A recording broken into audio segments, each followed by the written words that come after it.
நம்மள பல பேருக்கு பகுத்தறிவுன்னு ஒண்ணு இருக்குதோ இல்லையோ, ஆனா நம்ம பகுத்தறிவுன்னு பேசிட்டு தெரிய முக்கியமான காரணம் ஒரு இஸ்லாமியர். சயின்ஸ் அண்ட் மெடிசன்ல ஜேர்னல் எவ்வளவு முக்கியம்னு அது படிக்கிறவங்களுக்கு தெரியும். மருத்துவத்துக்கும் அறிவியலுக்கும் முத லார்ஜ் ஸ்கேல்ல ஜேர்னல் போட்டவர் ஒரு இஸ்லாமியர். இன்னைக்கு science and medicine advanced integrated study and research நோக்கி போயிட்டு இருக்கு.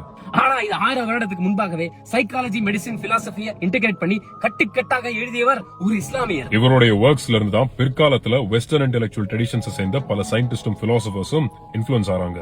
Medicine, psychology, philosophy, astronomy, mathematics, பிசிக்ஸ்னு பல துறைகளுக்கு தாறுமாறாக கான்ட்ரிபியூட் பண்ணவர் இப்னு சீனா.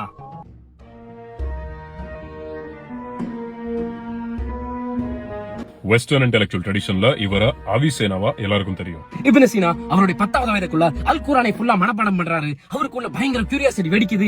யூக்ளிட், பைத்தாகரஸ், அரிஸ்டாட்டில், பிளேட்டோன்னு கிடைச்ச நாலேஜ் எல்லாத்தையும் கரைச்சு குடிச்சிடுறாரு. இப்னு சீனா பிலாசபியோட கிரேட்டஸ்ட் தாட் எக்ஸ்பெரிமெண்ட் சொல்லப்படும் தி ஃப்ளோட்டிங் மேனை அவருடைய அல் ஷிஃபான்ற நூல்ல பதிவு செய்யறாரு. Epistemology, logic, nature of consciousness பகுத்தறிவு ஆபரேஷன் செய்யற துறைகளுக்கு அவருடைய குறிப்புகள் பயங்கரமா உதவுச்சு. ஒரு இன்ட்ரெஸ்டிங்கான ஃபேக்ட், யூரோப்ல 18ஆம் நூற்றாண்டு வரைக்கும் சயின்ஸ் அண்ட் மெடிசின் ஸ்டூடெண்ட்ஸ் இவருடைய ஆராய்ச்சிகளையும் குறிப்புகளையும் சிலபஸ்ல படிச்சாங்க. இப்னு சீனா இஸ்லாமிக் கோல்டன் ஏஜ் உடைய டைமண்ட்.